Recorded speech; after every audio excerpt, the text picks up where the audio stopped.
Good afternoon, YouTube.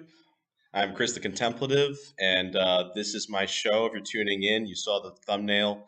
It is a show that discusses culture, and I have really a lot to say on this topic.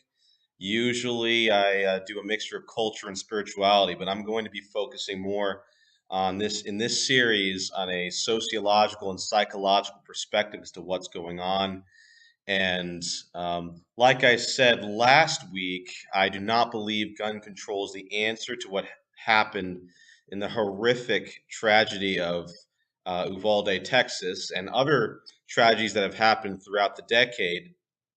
And instead, I think we are avoiding a problem. We're avoiding a very deep issue that's going on, and that is what is going behind our closed, beautiful middle class doors that produces people that are so sick that they think that a mass shooting is going to make a mark in history. They're so, twisted and immoral or depressed that they would do something like this.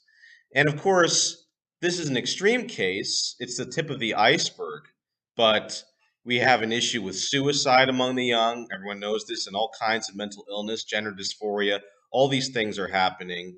And people are just sitting on their rumps, pretending it's just not there, that they don't have any responsibility. And they like to point their fingers at little cute little things like let's take away the guns and we need to prescribe the right medication and if only the police had been there in time. And surely it isn't our fault that any of this is happening. um, and of course this is just something that is very typical of our lazy sick culture, and we're going to go into why this is not going away and what needs to be done in order to stop something like this. A lot needs to be done, and it's not going to go away very easily. But to lay the framework of what I'm going to be talking about, I'm going to be talking about the rise of the middle class monster. Okay. We have this assumption that because all is well in the Shire and we have tons of money, that everything is just working out just perfectly. After all, on the outside, it looks great. We are the most prosperous country, the good old US of A. And the country was founded on some principles that over time became less about pursuit of happiness and truth and having financial security to live out a happy life, and more of, well, once you're happy once you're wealthy, essentially.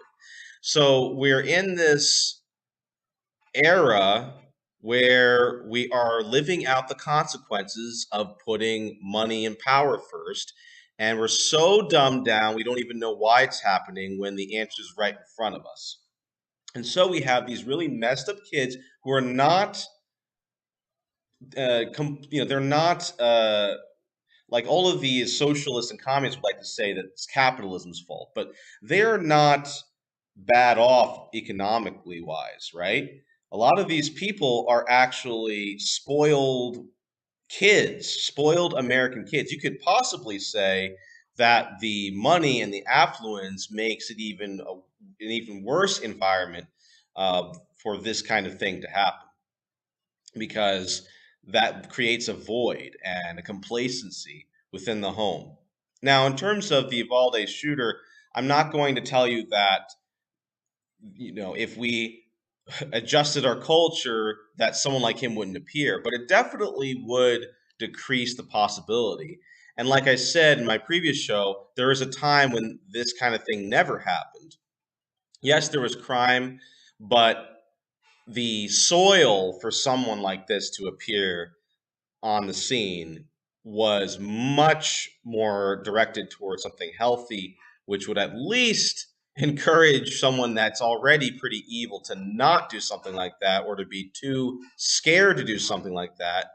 And maybe he would become I don't know, a common smuggler or something, but nothing in the lines of wanting to just kill at random little children.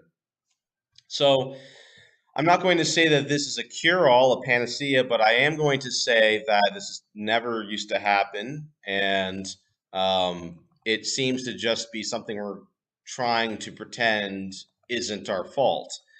Uh, it almost reminds me of, the movie. Which movie was it? Well, it's almost reminds me of the movie Titanic, right? And in the Titanic, you see on the ship like these certain states of shock and denial. This ship is invincible. There's no way it could go down. And then eventually does go down. The water slowly fills up and it catches some people unawares. They're not really expecting things to fall apart so quickly. And they were sold this whole bill of goods about how, it's a steel ship and there's no way it could go down. And there's nothing really backing up it, but they're trusting the experts. And a whole bunch of people drown. That's what it kind of reminds me of. So we're all trusting the current narrative of guns bad, and those darn kids are just in a bad place. We won't ask why, and just look at the superficial data about why they're so we need to talk about mental health, right? And we don't even know what mental health is. We don't know about the different disorders. We don't know what the difference is between someone that's mentally ill, like I mentioned, and someone who's immoral and evil. And like I said, every good justice system worth its salt, if you actually know your stuff and you talk to lawyers and criminal psychologists, there is a metric for determining if someone is actually mentally ill, they can plead insanity, and someone who is actually considered evil. There's an actual evil scale for serial killers and things like that, where they actually go into the factors as to what led to this person becoming the way they are. And some, yes, are so broken that they kind of get off, but many do not. Many are just stone cold, hardened criminal sinners. It's possible. And they're not crazy. They're very intelligent, but they're committed to evil, or they're just apathetic. They're sociopaths, right? So we're in this kind of la la land. We're starting to wake up, and I'm here to help push you along here. Okay, so we have the middle class monster. Now, what is a monster? I've been thinking about this, I've been taking notes, and the way I want to define my term for a monster is there's two different criterion I came up with. The first criterion is it's a person who has no rational, objective moral standard or who refuses to live by it. Okay. And so you need to have something beyond yourself that checks yourself, and they just don't want to have any of that in their life at all. The second criterion is a person who has a sick, evil standard of morality, right? A twisted morality that has lost the ability to critically think and interpret values. So, there's the term the useful idiot, right? This term was coined by a Soviet propagandist, and he said that the Soviets needed these useful idiots to get the revolution going. And once uh, their use was expired, they were shot with the rest of the bourgeoisie. And we're seeing a lot of that in certain far left camps. These are the sheeple. They like what they hear because it just feels so good, and they want a quick answer. I think it's not just um, someone who is completely faultless. Okay, I think the sheeple thing, there is an immorality. It's subtle. It's the sin of sloth. It's intellectual laziness. It is an impatience and an entitlement to an easy answer. So there is something immoral going around with those kinds of people. Brainwashing is possible, and again, right, just like with brainwashing, there is a criterion, there is a schematic for brainwashing completely, like pleading insanity, and willful ignorance and evil in the part of apathy. Okay, so some people are brainwashed without any hope at all. And I think one good data point would be what has been going on for the longest time, which is now being broken in the black communities in the United States, where many people are witnessing that they were raised to vote for the Democrat Party. There was not an inkling of defiance allowed, from complete peer pressure, and there was no access to reasonable information about the other side. Okay, they were pretty much completely indoctrinated and kept away from any other voices. So that is possible, of course it is. But then there's people that do have access to information and they just don't want to roll up their sleeves and actually be open-minded. There's a lot of people that claim they're open-minded, and that's called a projection. I call it kind of like a counter projection, right? You project what you wish you were, and you kind of paint yourself up as it, and you're really the opposite. And there's a saying, an Irish saying that someone I used to follow said, "Man boasts of that which he lacks most." So if you see someone acting like they're so open minded all the time, it's very possible that they're compensating, that they're not very open minded, and that can be manipulated easily. So these are the criterion for a monster. This is someone who is soulless, and I don't mean it in a literal term. I'm not condemning anyone.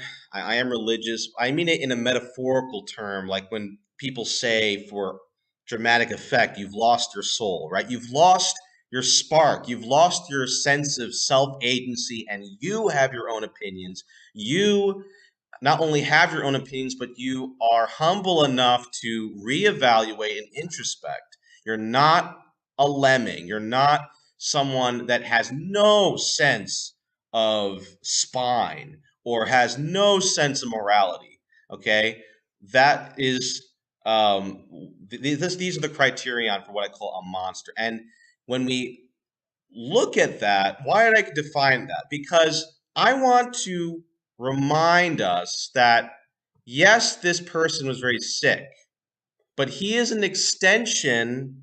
His mentality is just an extreme extension of what many people have as a mentality, this selfish mentality. Okay, yeah, it's like how a serial rapist is often an extension of the mind that watches and indulges in hardcore pornography or the hookup culture, right? He's an extreme predator, but it's still part of the predatory mindset. In the same way, there's a bigger umbrella. There's a bigger umbrella of selfism, right? So, yes, this person is an extreme of selfish God complex behavior, but he's just a few steps above the rung of the person who treats people like objects in lesser ways, right?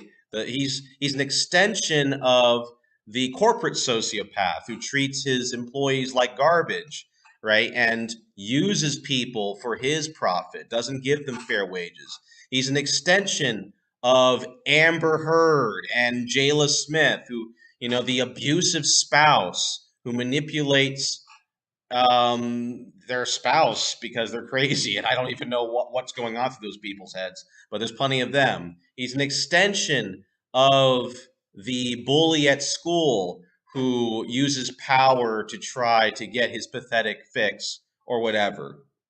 It's not a horror movie monster, okay? We have our own warped understanding of evil, and we like the Hollywood evil, the horror movie chainsaw killer monster or the haunted house demon, because we can put it in a box. It's scary, yes, but it isn't really that uncomfortable. It really isn't. I mean, because we can easily explain it as a way as that isn't me. That's some once in a blue moon event. Most people aren't like that. We can easily absolve ourselves from the corporate sin. There's something called a corporate sin where we all are to blame for this. The culture is to blame for eventually some really out there outlier deciding to take it to the next level. And that's my main point. So, in order to further understand this, we need to understand how a culture forms.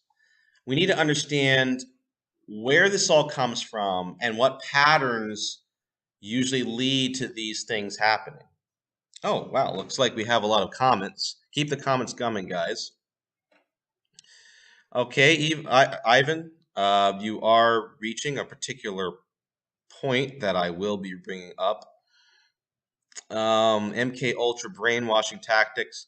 Well, actually, MK Ultra is like a prototype, Liz. They don't use MK Ultra. There's already much more advanced forms of brainwashing, and you can learn about it in consumer psychology.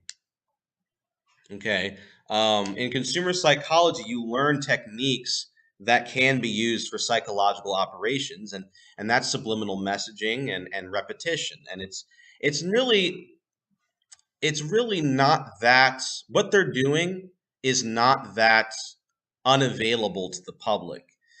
That's why I wasn't really that into, there's this conspiracy, the 5G, 4G thing.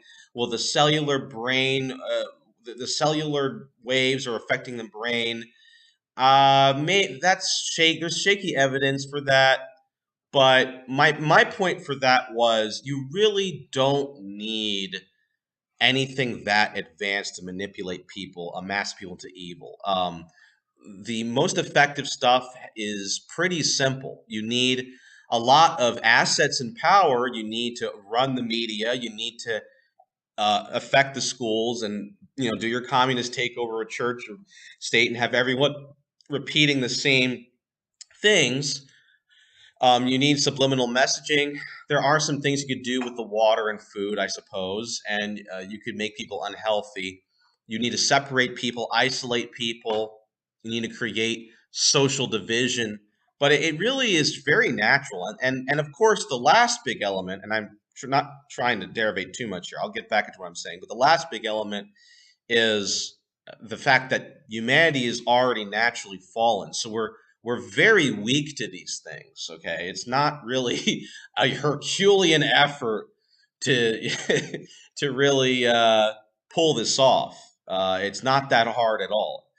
And so the MK Ultra stuff definitely was something that is more really for breaking down someone into pure psychosis.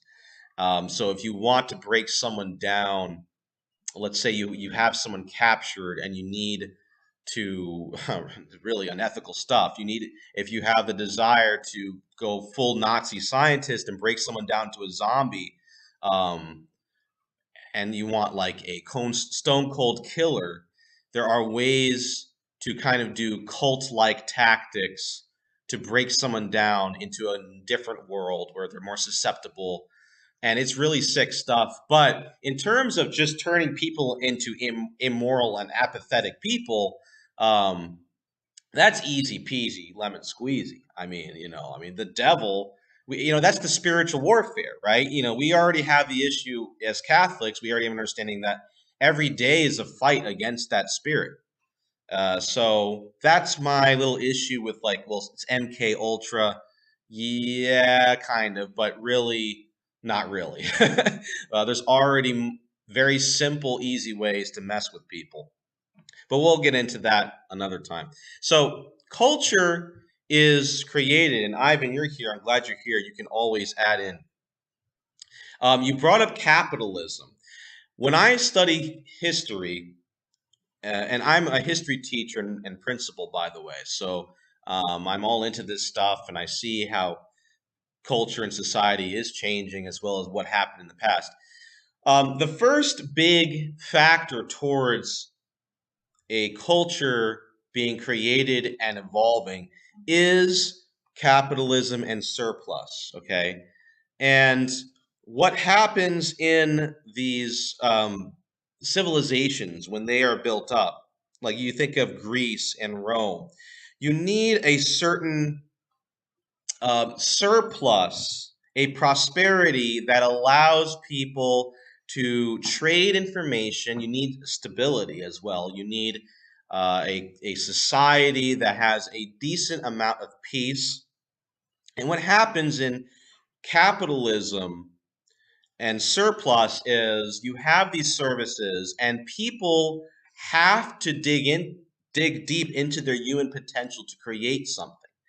Then, as they're creating things, and as more people will have similar jobs or the same job, there must be competition. The competition must happen, and in order to compete, you must create new brands. You must create your own niche. You must, like, if you're a carpenter over here, the other carpenter must create something special, a different design of table or chair, or maybe he specializes in something else to get the attention of the customer. And so, in that naturally competitive sphere, you have art and culture already created. It happens very naturally. In the agora, for example, in ancient Greece, the agora of Athens. Athens was a progressive city. It was a trade city, and you had people selling their wares from all over the Mediterranean. The Mediterranean was a hotbed for this because everyone was living close to each other. And you had these different cultures. You had the Persians and the Egyptians, but you had different types of Phoenician people. You'd have some Romans drop in, and well, back then they were the Etruscans, but you had the Etruscans, you had the Persian connection, and the Persians were connected to India, and then the India was connected to China. You usually wouldn't get anything from China at this point, but you might get something nice from India. Very expensive, I'm sure that the shipping tax is probably pretty high for that. And so you have all of these people just walking around, people with beautiful different clothing, right? You'd have different languages, different religions. And naturally, as people sit down, and then of course, you have a great agent of culture, which is alcohol, right? The ability for people to unwind. And you would have restaurants of different types. As this capitalistic culture forms, people naturally talk to each other and naturally create something that must accommodate and integrate what is going on.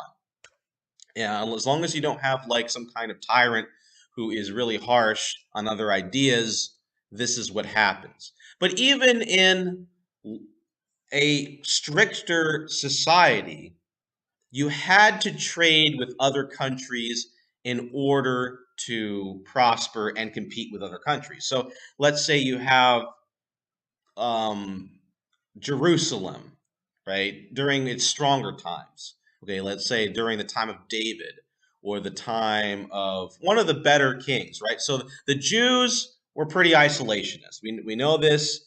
Okay, they even Orthodox Jews today, they are very protective of their culture. It's part of their religion, but they still had to trade, as we know, with other countries to survive. It was a small little country. They didn't have a big military, and they had to trade anyhow. They had to get to know other people.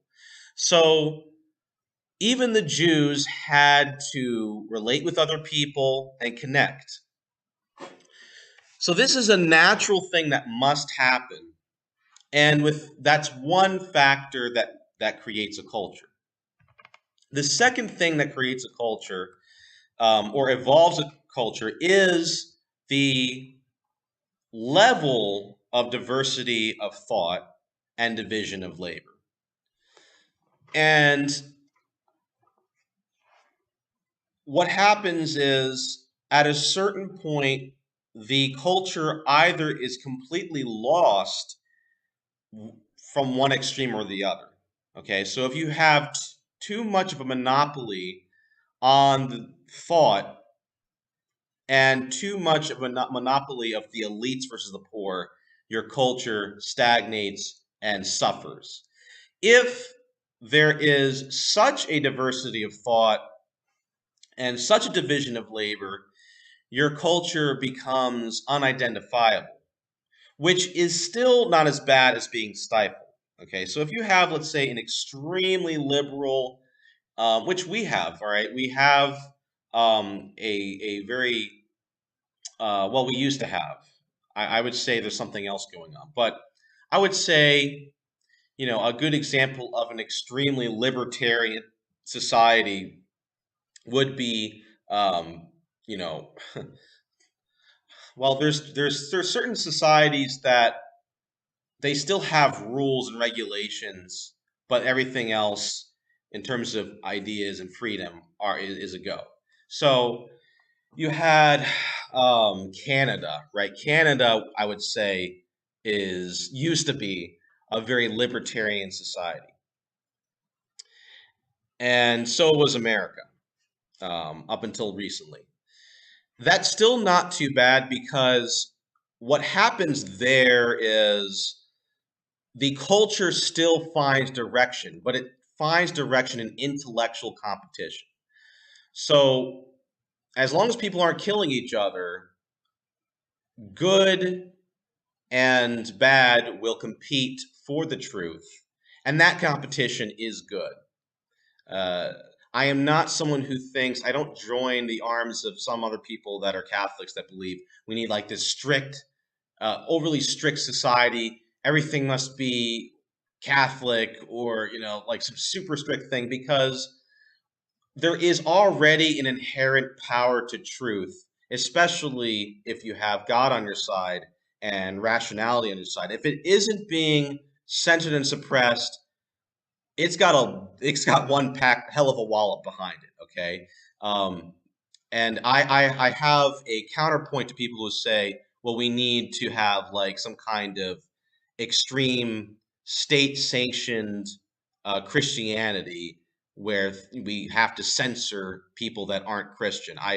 My counterpoint to that is different, and I don't think we need to do that. I also think it hurts charity and it hurts proper conversion. But anyway, I don't want to digress into that. The point is that culture evolves naturally the more the diversity of thought and the division of labor accelerates. Okay, now here's the third factor as I study history. And the third factor is spirituality and religion, especially if it's organized, evolves culture and is an inherent foundation to culture. So, if you look at the architecture of civilizations, the majority of the time these were religiously inspired buildings. It's very interesting how many temples, churches, synagogues, etc were inspired by religious ideas, and then that created the standard of beauty for, let's say, buildings and statues and art. And of course, there was secular application to it, but it's very interesting how spirituality manifests into the physical a lot of the time. Today, we think of spirituality as some kind of Woodstock thingamajigger, with like drugs or maybe, some kind of hippie new age thing. But even there, I'd have to say it did inspire some art. I mean, it inspired a lot of classic rock, right? And some of you were alive during that time. So, whether it be religious or whether it be a philosophical or artistic transcendent experience, like you think of Vincent van Gogh or something, in a personal encounter with the metaphysical or with the spiritual manifests into a physical depiction of it. Usually, an artist is an excitable person. If not, they still have a compulsion to share. Usually that is what you see. Even the moodiest of people, like I mentioned Van Gogh and Edgar Allan Poe, they still have their own dark compulsion to share what's going on inside of them. They have their own creative movement inside of them. So that's what happens. That's what forms the culture. You could also say another big factor, which is more recent, is media. media conglomerates and advertising. However, I would have to say that even the media isn't as powerful as the last three. And the reason for that is because the media, well, one, their ratings are in the toilet. Thank God. It makes me feel good. The more every video that comes out about the media in the dumps puts a smile on my face. The media can only be as powerful as in as much as it integrates the other three factors. And the other three factors, when they're not there in the media, people turn the channel. Like news anchors cannot stand up in terms of views and energy to a really popular video game or superhero movie, and the superhero movies are kind of fizzling out. They can't stand up to that. I know that they think they're gods on earth, but they really aren't. Like they really are beholden to something exciting happening in the world. They're slaves. As much as they wish they wouldn't, as much as they wish they aren't, they really are. They're slaves to particular factors. They cannot even hold much of a candle to some of the more creative influencers on social media. And social media, although there is some serious top-down shenanigans of people trying to censor people, the overlord trying to censor people, promote things, uh, social media still proves my point. Because when you have someone that is creative enough creating content on the internet, they can't hold that man or woman down. Even if they're controversial, there's such a power to a creative person, even on social media, a creative comedian or someone that's just good at commentary or an artist. They can try as they might. They'd have to completely delete that person off the internet, and then people still look for them. So media, yes, it can spread information faster. I would say that's more of technology, not really media. Those fuddy-duddy news anchors and those boring advertisements really only work on people that are truly broken. They are a problem, but it isn't as powerful as the other three factors. Okay, so what is the point of all of this? Why am I bringing this up? Well, you need to think about these things if we want to talk about why our culture is sick. I actually think there are objective standards as to what makes a culture healthy or sick. It definitely is pretty evil, but it's not just evil, it's like completely suicidal. It's eating itself. There's definitely a possibility of having a functionally healthy culture that is evil. And that's a problem too, don't get me wrong. Um, like one example would be what the Nazis were doing. Okay, the Nazis were scary as hell because the Nazis actually knew how to make it work, but they had some messed up people running it and some really twisted ideas, but they were making it work. That's even scarier. But fortunately, we don't have to deal with them. Right now, we're dealing with evil and insane and dysfunctional, and we're just imploding. So there's two things that happen within a culture that usually start accelerating if the culture is going badly.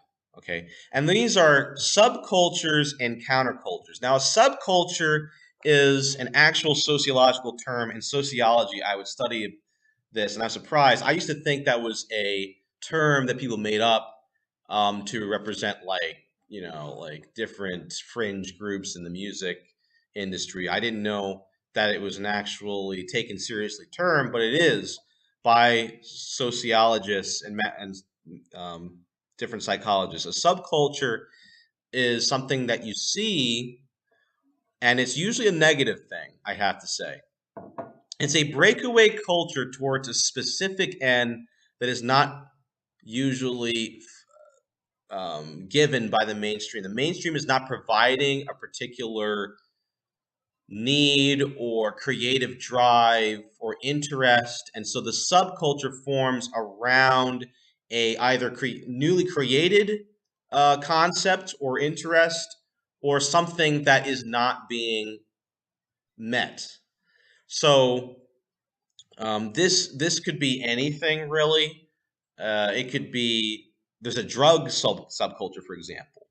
There's definitely a drug subculture. You see it on the surface. We have this issue right now with the hallucinogenic subculture. You haven't noticed, and the hippies are still in force, but they're not really hippies anymore. It's a little bit different.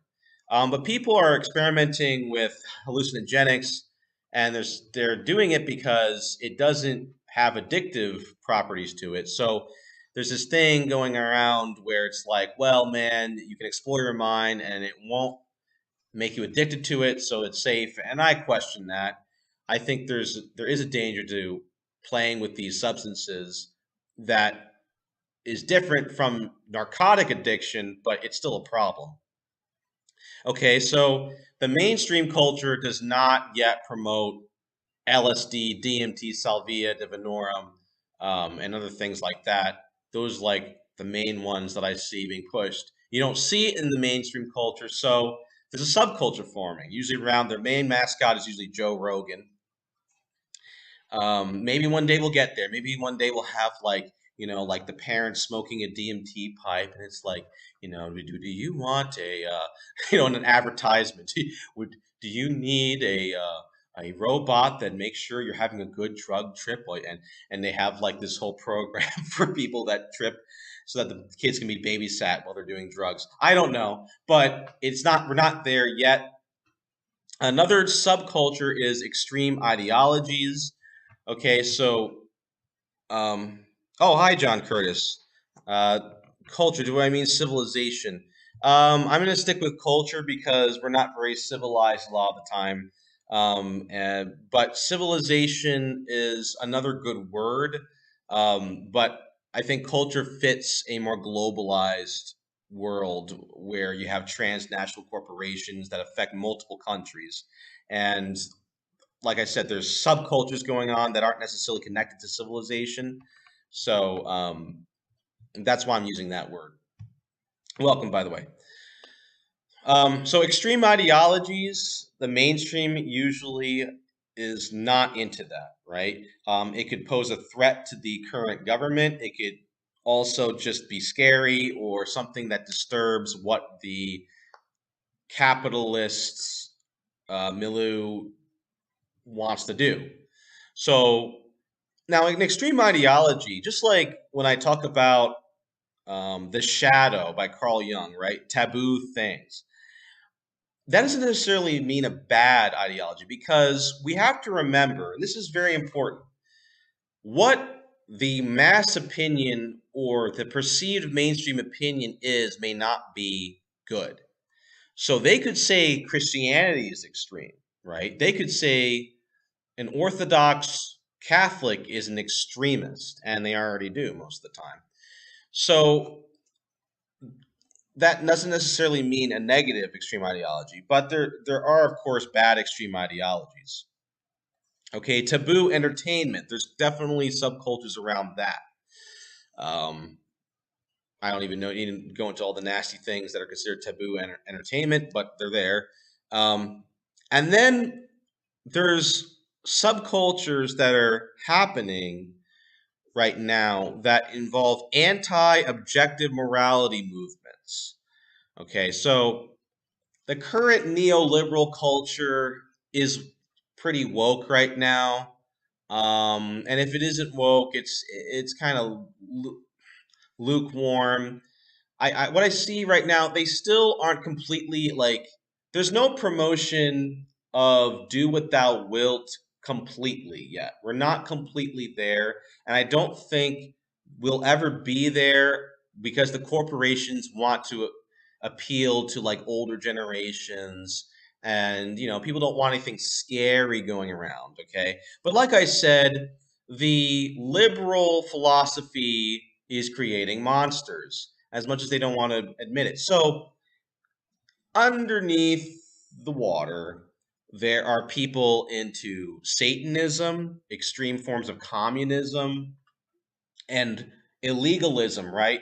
And this guy right here, he's an example. Playboy Cardi, this rapper guy. Oh, I took him off. Excuse me. Let me bring him up. Right, the rap culture. All right, this crazy guy. Something that the young's into, right? So this idea that it's still we still haven't got. It's so sad. We are still stuck in the gangster is cool concept, the bad boy concept. It's so pathetic, right? The cool criminal, rap music thing is still happening, and so this is a really big subculture and it's a problem. I even listened to some of this music, and it's just pure insanity. It's like, and yeah, this guy, by the way, probably is a Satanist. It's getting injected into the culture. He has satanic symbols, so it's only a matter of time before we really start seeing some spooks, some spooky stuff in the mainstream if this thing wins. And so this is another subculture that's happening. Okay, but there's actually a reason why it's appealing. It's not just, oh, you know, um, people do what thy will. There's an actual particular demographic that's into it, and we'll get into that. So that's the subculture. And subcultures, when you see these things popping up, it is a problem because that means the mainstream is not providing. It is not integrating. It is not aware of the diversity of people, how people are different, how people have different needs that need to be met spiritually and creatively. And that means the people are kind of revolting or drifting away. There are some positive subcultures, like this prayer group, right? We are a subculture, guys. Let's embrace it. But we're not just a subculture. But there are some things like religious communities, artistic communities, literature and intellectual communities. And sometimes these things naturally happen because most people aren't interested, and there's a clique of particular people who are interested. Okay, so sometimes you see a subculture that isn't indicative of the mainstream falling apart, but usually that isn't the case. Okay, a counterculture is a good thing for a culture. Okay, a counterculture, and that's what I consider ourselves.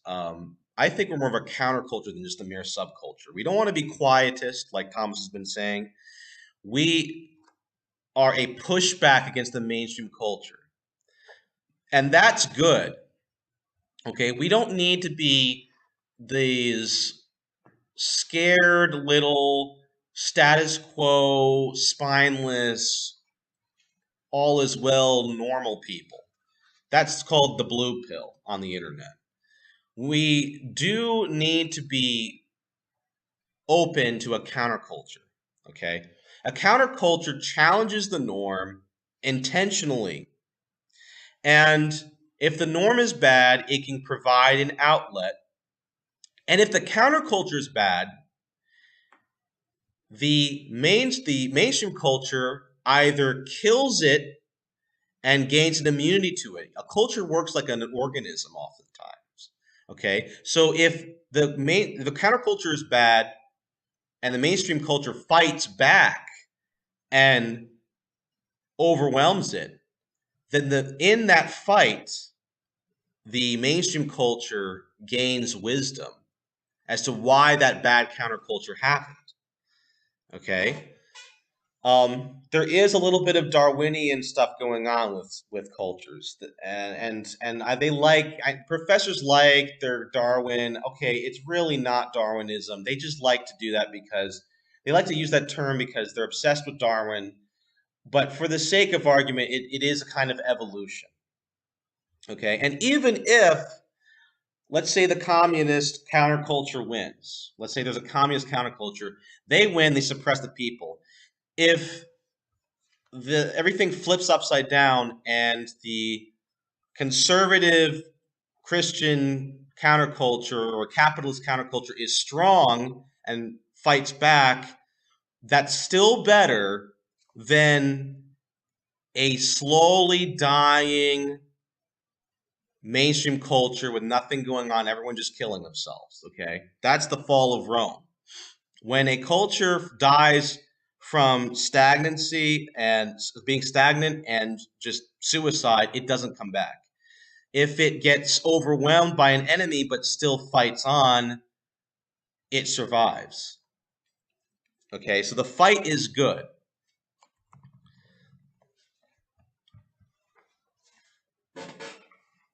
Yes, John, that is what a culture is. Thank you for reminding me to define that. A culture is a group with similar activities, behaviors, and thinking.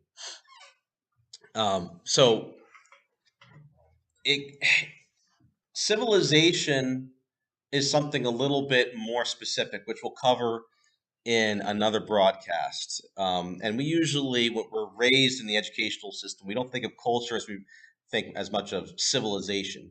And I think the reason for that is because for the longest time, we are raised expecting that the government, the national government, provides for a healthy culture. And I think that's actually an overly simplified way of looking at the world, actually. There's an issue there. I think that's also the product of the way the historians were raised. It's a little bit naive. Yes, of course, the government is important, but there's so much more that leads to how a society changes in people's personal lives and in the collective sphere of things. Okay. Um, so, what makes a culture sick? Now, I'm looking at this from, is it going to die or is it going to live? I'm not looking at this from pure morality yet, but there is something going on, and immorality does kill societies. Rampant immorality does kill societies. There are some forms of immorality where it won't kill the society; it'll make it into an evil empire. But right now, we're dealing with a sick, dying culture. Okay, a lot of people think we're in a free society. We're not being honest about it. Okay, we're not in a free society or culture. It pretends to be. Just like how, and Ivan mentioned this, China pretends to be. This is the China model being rolled out. Where what the Chinese communist model does is it does have corporations. It makes a fake version of freedom while censoring and eliminating all real opposition. It creates what they call gatekeepers. Okay, they have fake churches. They have like this. They have fake elections. They do have a sense of a market, but it's very controlled. We're starting to go into that. And right now we have a crony capitalism that's selling out to that model. We have this issue where the culture is based upon power instead of doing what's right. And it's been that way for a while. You could say it's based towards money, but money is really an access towards power. Power is the true umbrella. And power is what is uniting all of these creeps that do these mass shootings and so on and so forth. For a young person who does not yet have the ability to have money and also has all these hormones flooding through the system, they're more interested in spiritual or biological power. Okay, so for them, it could be the rush of having lots of viewers on their social media, getting attention. It could be sexual power, right? Some sort of pleasurable rush, but it's still power. And we're raising kids in this like La La Land of all that matters is money. And yes, of course, many parents and authority figures don't think they're doing anything wrong. But you raise people in the love of money.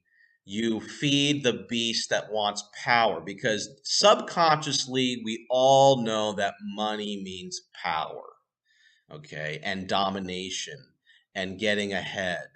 So what happened is consciously we thought we were good little Christians just trying to be prosperous, but subconsciously we were worshiping power. And this is possible. So a mass shooter can be raised in a culture that seems to be Christian or well-meaning and about money and just, having a nice family. But the reason why he exists is because no one created a culture of doing what's right first. And a lot of these people, when you read their manifestos, they kind of sound like the Joker in that Joker movie. They're not that dumb, some of them, all right? Some of them are kind of, they have a dark intelligence about them. They themselves say, these idiots who are the normies who like their little money in house, what a bunch of boring fill in the blank expletive deleteds. I am going to rise above this. I know what the true enlightenment is, and it's power.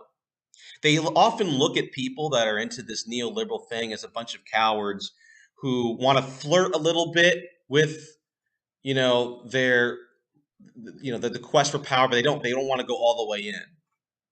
A lot of them are Satanists, or they have some kind of occult ritualism in their belief systems. You read serial killers documents; they have some kind of satanic experience, and they talk about it. When they're killing people, they feel something. So it really is a monster coming out of the basement that we create. It's a snowball effect.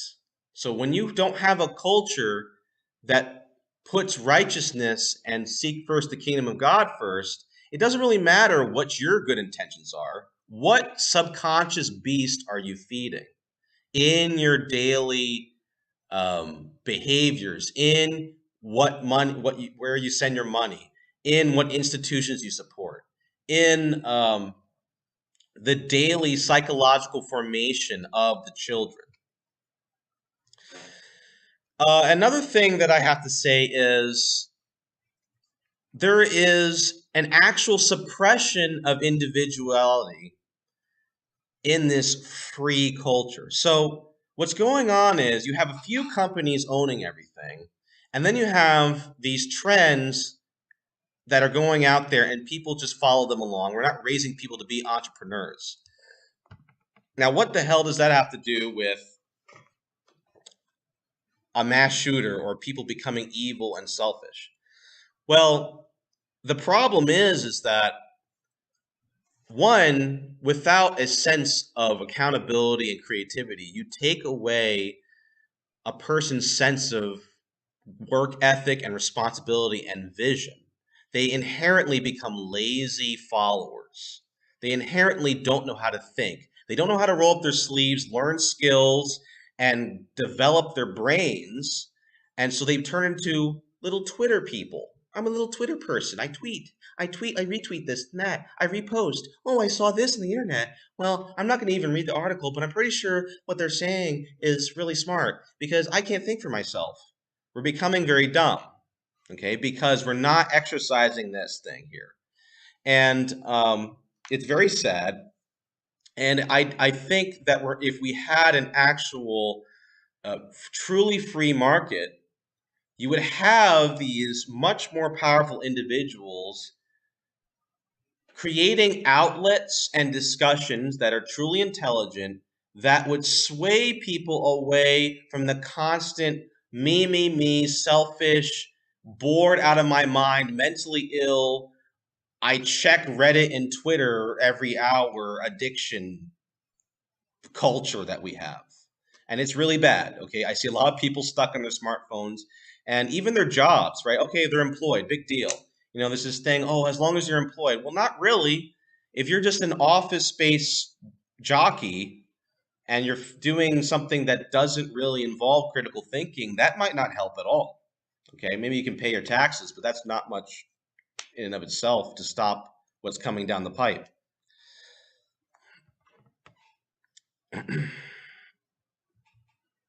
Oh, thank you for the book suggestion. The Goal of Thought, a book that revealed to me an important driver of human thought and action. Thank you, John. I will definitely check that out. Okay, so that's what's going on. But now it gets even worse. Okay, not only are we stupid, not only have we lost our sense of love of neighbor and going beyond yourself and helping others. Um, in the place of that, we've made power the goal. Now we're in complete overkill. Okay, now there's a culture that is against life and love itself. Okay. We have a culture where, and I see it, we're still having a feminist agenda that makes boys and girls hate each other. I see it. We are still promoting friction against the sexes. Then, to make it even more diabolical, we create friction in terms of conscious hatred, and we create subconscious hatred through sexually distorting them through birth control and hookup culture. Okay, so you sleep with the opposite sex, but you hate them. Now, isn't that awfully monstrous? And so I'm sure that could create some seriously twisted people, Amber Heard, and that's what you get. That's not very healthy for the culture. You also see, because of this monopoly on the way people behave, we don't have any sense of healthy adventure. Okay, people aren't going out there and doing their own thing. They really rely on their little Brave New World 1984 corporate slash government programming of the hour. And fortunately, there are some good creators. So it's like social media is both a problem, but also keeping us afloat in terms of learning new things and keeping yourself occupied. But it could be a lot better. The internet could be done a lot better.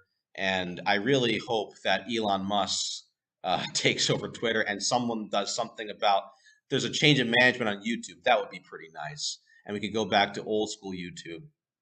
But there's an issue there as well. And what happens with that, that creates a void. That creates its own friction. You're a rat in a box. You're a rat in a box. So now you're a rat in a box. You have to you're oriented towards some ridiculous money power goal, and somehow you're going to survive till then in this economy. So you don't mean anything unless you have money and power. Your own half of your species hates you, and now you're in a box, an electronic box. There's no one doing anything out there because everything's corporatized. So now you're this crazy, basically lab rat, and getting kind of pent up. There's nothing to do. Then, because there's a void, there's no promotion of parental love, and I'm telling you, I have plenty of anecdotal evidence. We still got people having nannies babysit their kids. The mom and dad still working, never interacts with the child. That's going on. Oh, so now your parents aren't there. I don't have any parents. Or maybe, and as I've actually heard this, maybe I run into my mom sleeping with her boyfriend. Oh, I'm sure that won't do anything. Or maybe my parents are divorced. So now your parents have abandoned you, and then your parents didn't raise you with any sort of religious outlet. So now I don't have God, I don't have parents. My the opposite sex hates me. Okay, and now and there's nothing good on TV, and there's nothing good on the internet, and all I know is that money and power will make me happy. That's about six things. Now, what do you think about that? Do you think possibly someone might have a psychotic snap or get into something very dark and start hating the world and start thinking, maybe all that's left is to just blow something up? I just leave that in your hands, guys. I'm going to let you think about that. And these are my criterion for what a sick culture is. We have literal, I listed about 6 pillars of absolute death that keeps people from having any sort of loving familial reproduction or interaction. And we're like, I really don't understand. Maybe we need to take away the guns, Bob. Yeah, that'll do it. Yeah. I really don't know what's happening with these kids. I tell you what, it's just crazy. So, yeah, and there's no other values than that, Ivan. Philosophy has completely disappeared. You're absolutely right. So that's my show, guys. I hope it was insightful. This will open up a can of worms for the rest of my series. I'll talk about that as well. I'll talk more about the culture in different avenues, but please ruminate on this, take your own notes, think about it in your own way. And I hope this inspires you guys to bring your own thoughts next time, because this is something we really need to talk about. God bless. Have a great rest of the weekend, everyone. And I'll talk to you guys next time.